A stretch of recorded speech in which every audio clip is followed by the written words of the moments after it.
ಕನ್ನೂರು ಸಮುದಾಯ ಆರೋಗ್ಯ ಕೇಂದ್ರದಲ್ಲಿ ಅವ್ಯವಸ್ಥೆ. ವಿಜಯಪುರ ತಾಲೂಕಿನ ಕನ್ನೂರು ಸಮುದಾಯ ಆರೋಗ್ಯ ಕೇಂದ್ರ ಅದು. ಆರೋಗ್ಯ ಕೇಂದ್ರ ಇದ್ದೂ ಇಲ್ಲದಂತಾಗಿದೆ ಎನ್ನುವಂಥ ಆರೋಪವನ್ನು ಸ್ಥಳೀಯರು ಮಾಡ್ತಾ ಇದ್ದಾರೆ. ಸೂಕ್ತ ರೀತಿಯ ವೈದ್ಯರು ಸಿಬ್ಬಂದಿ ಇಲ್ಲದೆ ಈ ಸಮುದಾಯ ಕೇಂದ್ರ ಕಾರ್ಯನಿರ್ವಹಿಸುವುದಕ್ಕೆ ಹೇಗೆ ಸಾಧ್ಯ ಅನ್ನುವಂಥ ಪ್ರಶ್ನೆಯನ್ನು ಸ್ಥಳೀಯರು ಎತ್ತಿದ್ದಾರೆ. ಹೌದು, ಹತ್ತಾರು ಗ್ರಾಮಗಳ 70,000 ಜನರಿಗೆ ಇದೇ ಆಧಾರ. ಇಲ್ಲಿ ಸೂಕ್ತ ವೈದ್ಯರು ಇಲ್ಲ, ಸಿಬ್ಬಂದಿಯೂ ಸರಿಯಾಗಿಲ್ಲ. ಆದರೆ ಸಮುದಾಯ ಆರೋಗ್ಯ ಕೇಂದ್ರ ಅಂತೂ ಇದೆ. ನೀವು ಎಷ್ಟಕ್ಕೆ ಬಂದಿರಿ ಮತ್ತೆ? 9 ಬಂದಿರಿ. ಒಂದು ಡಾಕ್ಟ್ರ್ ಇಲ್ರಿ? ಏನಂತ ಹೇಳ್ರಿ? ಏನು ಹೇಳಿದ್ರಿ?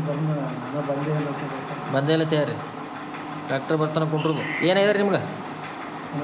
ಹಂಗೆಲ್ಲ ಬಟ್ ಅದು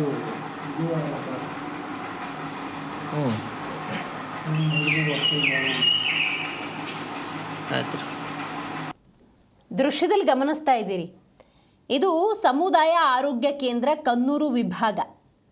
ನೋಡಿ, ಅಲ್ಲಿ ಚೇರ್ ಇದೆ, ಟೇಬಲ್ ಇದೆ. ಯಾರಾದರೂ ಅನಾರೋಗ್ಯ ಪೀಡಿತರು ಬಂದರೆ ಅವ್ರು ಕೂತ್ಕೊಳ್ಳೋ ಕುರ್ಚಿ ಕೂಡ ಇದೆ. ಡಾಕ್ಟರಿಗೆ ಬೇಕಾದಂಥ ಎಲ್ಲ ವ್ಯವಸ್ಥೆಯನ್ನು ಕಲ್ಪಿಸಲಾಗಿದೆ. ಸ್ಕೆಥಾಸ್ಕೋಪ್ ಕೂಡ ಇದೆ, ಆದರೆ ವೈದ್ಯರಿಲ್ಲ. ಅಂದರೆ ಎಲ್ಲ ವ್ಯವಸ್ಥೆ ಇದ್ದರೂ ಸಿಬ್ಬಂದಿಯ ಕೊರತೆ, ವೈದ್ಯರಿಲ್ಲ ಅನ್ನೋದಾದರೆ ಇದನ್ನು ಏನು ಅಂತ ಕರೆಯೋದು? ಕೆಲವು ಕಡೆ ಕಟ್ಟಡಗಳೇ ಶಿಥಿಲಾವಸ್ಥೆಯಲ್ಲಿರ್ತವೆ, ಅಲ್ಲಿ ಒಂದಿಬ್ಬರಾದರೂ ವೈದ್ಯರು ಅಂತ ಇರ್ತಾರೆ. ಇಲ್ಲಿ ನೋಡಿ, ಎಲ್ಲ ವ್ಯವಸ್ಥೆ ಇದ್ದರೂ ಕೂಡ ವೈದ್ಯರಿಲ್ಲ ಅನ್ನೋದಾದರೆ ಯಾವ ಕಾರಣಕ್ಕೆ? ನಿಜಕ್ಕೂ ಕೂಡ ಆಶ್ಚರ್ಯ ಆಗುತ್ತೆ. ಸ್ಕೆಥಾಸ್ಕೋಪ್ ಇದೆ, ಅಲ್ಲಿ ನೀವು ಗಮನಿಸಬಹುದು. ವೈದ್ಯರಿಗೆ ಬೇಕಾದಂಥ ಎಲ್ಲ ವ್ಯವಸ್ಥೆ ಇದೆ, ರೋಗಿಗಳಿದ್ದಾರೆ. 70,000 ಜನರಿಗೆ ಇದೇ ಆಧಾರ ಅನ್ನೋದಾದರೆ ದ ಡಿಪೆಂಡೆನ್ಸಿ ನಾವು ಅರ್ಥ ಮಾಡ್ಕೋಬೇಕು. ಹಾಗಾಗಿ ಜಿಲ್ಲಾ ಆರೋಗ್ಯ ಅಧಿಕಾರಿಗಳಿಗೆ ಗ್ರಾಮಸ್ಥರು ಮನವಿಯನ್ನು ಮಾಡ್ಕೊಂಡಿದ್ದಾರೆ.